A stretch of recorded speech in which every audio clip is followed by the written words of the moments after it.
नमस्कार. अवधूत चिंतन श्री गुरुदेव दत्त. श्री स्वामी समर्थ महाराज की जय. स्वामी विचार आणि मी या चॅनलमध्ये तुमचे मनापासून स्वागत. आज आपण श्री गुरुचरित्र या ग्रंथातील 14व्या अध्यायाचे पठण का करावे, त्याची आपल्याला फलश्रुती काय मिळते. बघा, मन असता पवित्र, सदाकाळ वाचावे गुरुचरित्र. ज्यावेळेस तुमच्या जीवनात खूप असं दुःख आलं आहे, त्या दुःखातून तुम्हाला बाहेर पडण्याचा मार्गच सापडत नसेल, तर तुम्ही श्री गुरुचरित्र या ग्रंथातील 14व्या अध्यायाचं तुम्ही पठण करू शकता. आता बघा, या पठणाचे तुम्हाला काय फायदे मिळणार आहेत, काय फळ मिळणार आहे, आपण हे जाणून घेऊया.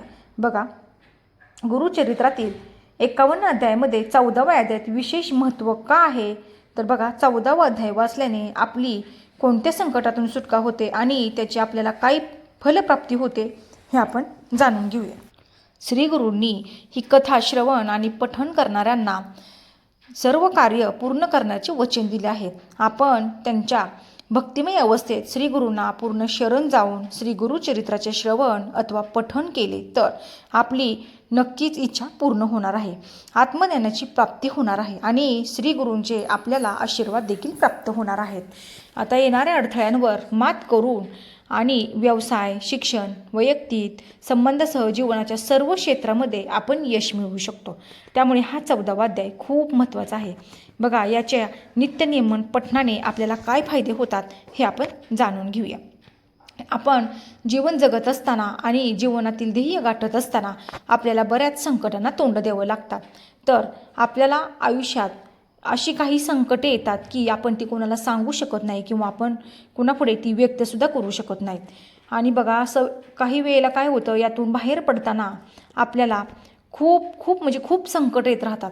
तर मग आपण ह्या संकटातून बाहेर निघताना इतका त्रास होतो की आपण स्वतःला संपवण्याचा म्हणजे आपण विनाशाकडे जातो. अशा वेळेस श्री गुरूंची आस धरावी.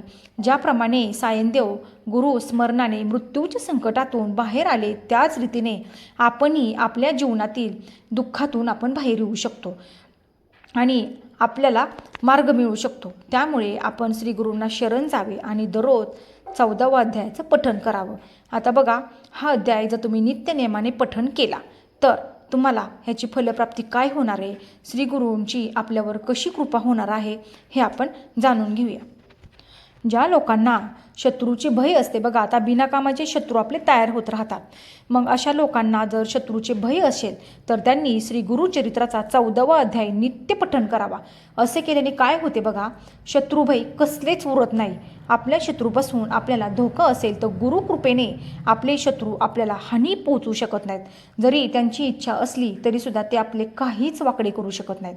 जर तुम्हाला असं वाटत असेल की बाबा आपल्याला बाहेर गेल्यानंतर काही धोका आहे, काही लोकांपासून आपण सावध राहिलं पाहिजे, तर अशा लोकांनी घर सोडतानाच बघा, ज्यावेळेस आपण घराबाहेर निघतो त्यावेळेस त्यांनी 14वा अध्याय वाचन करूनच तुम्हाला घराबाहेर जायचं आहे.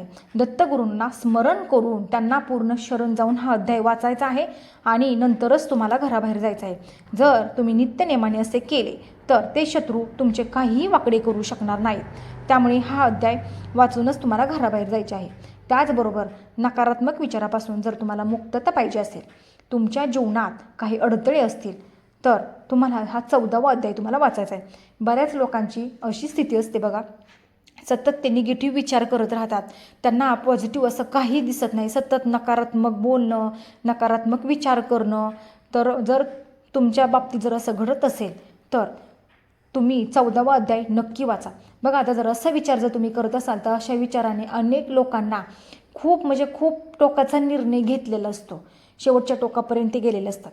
पण ही वेळ येण्या अगोदरच तुम्हाला जर तसं वाटत असेल की आपल्याही बाबतीत तेच होते, सतत वाईट विचार मनात येतात, आपल्याला जीवन जगणं नकोसं झाले, तर तुम्ही हा 14वा अध्याय नक्की वाचा. तुम्ही त्यातून नक्कीच बाहेर निघणार आहेत.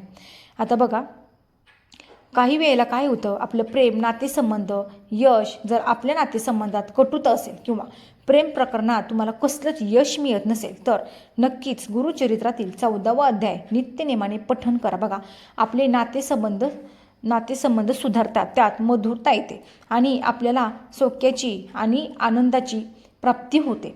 काही वेळेला आपण नातेसंबंध टिकवू शकत नाही, काही कारणाने सतत दुरावा येत राहतो. तर तुम्ही 14वा अध्याय जर वाचला तर तुम्हाला नक्कीच यश मिळणार आहे. त्याचबरोबर तुम्ही कोणता व्यवसाय करताय, धंदा करताय, तुम्हाला तुमच्या करिअरमध्ये प्रगती पाहिजे, व्यवसायात आणि नोकरीत जर तुम्हाला काही अडचण येत असतील, नोकरी लागत नसेल, तर 14वा अध्याय तुम्हाला वाचायचा आहे. असे जर तुम्ही केले तर तुम्हाला तुमच्या मनासारखा जॉब किंवा नोकरी किंवा तुमच्या धंद्यात तुम्हाला यश मिळणार आहे.